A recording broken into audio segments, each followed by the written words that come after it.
Hello guys, আসসালামু আলাইকুম। সবাই কেমন আছেন? আশা করি সবাই খুব ভালো আছেন। তো আজকে আমাদের ভিডিওর টপিক হলো আন্তা, মানে মাছ ধরা আর কি। তো চলেন দেখানো হোক। তো আমরা চলে এসেছি। আজকে আমরা মানে ক্ষেতের মধ্যে একটা আন্তা বসাইছি আর কি। আন্তা হলো মাছ ধরার একটা ট্রিক আর কি।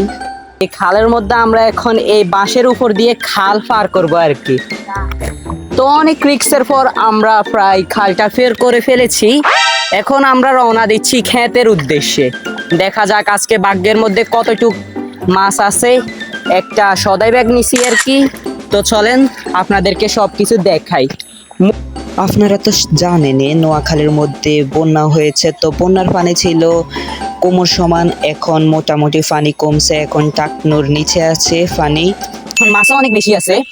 এখন আমরা আনতে একটা এখানে বসাইছি। তো দেখা যাক কতগুলো মাছ পাওয়া যায়। তো আমাদের আনটাটা উঠানো হচ্ছে। দেখা যাক আমরা এর ভিতরে কয়টি বিসমিল্লাহ। দেখা যাচ্ছে অনেকগুলো মাছ পাচ্ছি আমরা। এটা কি সাপ? তো আমাদের আন্তার উপরে একটা সাপ, ভিতরে একটা সাপ ঢুকছে। তো আপনারা দেখতেই পাচ্ছেন আন্তার ভিতরে একটি সাপ। এটা কি সাপ জানি না। এখন আমরা বাইর করার চেষ্টা করছি। দেখেন সাপটি। তো আমরা এখন একটা লাঠি নিয়েছি, দিয়ে সাপকে একটা বাড়ি দিব। তো আন্টাটার ভিতরে একটি সাপ ঢুকছে। তো আমরা এটা বাইর করতে ব্যর্থ হলাম। তো আন্টাটা এইভাবে রেখে দিলাম। আমরা এখন ক্ষেতের মধ্যে হাঁটকাছি। দেখা যাক সাপটা কি বাইর হয় নাকি। আমরা অনেকটাই চেষ্টা করছি সাপটাকে বাইর করার, কিন্তু আমরা ব্যর্থ হয়েছি। তো একটু ওয়েট করি, তারপর কি হয় দেখা যাবে। এখানে আরেকটা মাছ ধরার ফাঁদ আছে। দেখা যাক এর ভিতরে কয়টি মাছ পাওয়া যায়। তো আমরা এই মাছ পাত্রের মধ্যেও আমরা কোনো মাছ পাইনি আর কি। আমরা এখন আবার হাঁটা শুরু করেছি। তো আর কি দেখাবো, যাই হোক আমরা আবারও আন্তার দিকে রওনা হওয়ার উদ্দেশ্য নিয়েছি। তো চলেন আপনাদেরকে দেখে আবার। তো ফাইনালি আমরা আবারও আন্তার কাছে চলে এসেছি। আর দেখছি যে এখনো সাপটি আছে ভিতরে। আমরা আবারও চেষ্টা করব, দেখা যাক কি হয়। এখন তো আমরা এখন মাছটাকে সাপটাকে বাইর করার ট্রাই করছি।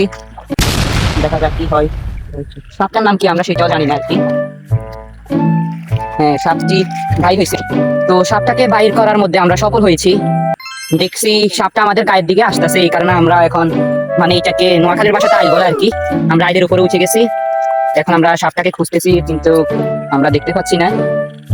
মূলত নোয়াখালীর ভাষাতে এটাকে বলা হয় সামনে দিয়ে দেওয়ার পর আমরা এখন বাড়ির উদ্দেশ্যে রওনা হলাম। এখন আমরা খিলানো লাগবে। আমরা আজকে অনেক একটা বড় বিপদের উপর দিয়ে গেছি। এই নাও, এই নাও। আমরা আবারও খালের উপর দিয়ে রওনা হচ্ছি। খালের উপর দিয়ে যাওয়া একটু রিস্ক আর কি। খালের এই বাঁশটা লড়াচড়া করে, যদি একটু স্লিপ খাই তাহলে খালে।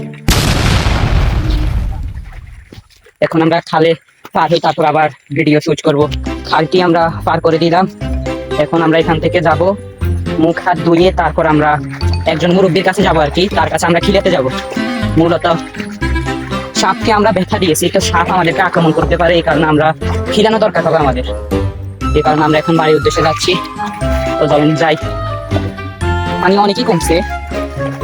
যেখানে পানি ছিল মাজা সমান, এখন সেখানের মধ্যে মানে কোমর সমান আর কি। সরি, কোমর সমান। এখন সেখানের মধ্যে টাকনুর নিচে পানি। তো এইগুলো হচ্ছে আমাদের মাছ আটার মধ্যে পাওয়া। আমরা আজকে অনেক চিংড়ি। আমরা এখন খিলাতে চলে এসেছি। তো দেখা যাক। তো আমাদের খিলানি শুরু হয়ে গেছে অলরেডি। আমরা এখন বাড়ির মধ্যে যাচ্ছি। তো আমরা বাড়ির মধ্যে চলে এসেছি। তো আশা করি সবাই খুব ভালো থাকবেন। আজকের জন্য এই পর্যন্ত। Bye bye, ta-ta, see you. পরবর্তী আরেকটা ভিডিও নিয়ে তাড়াতাড়ি আসবো। Subscribe to my channel.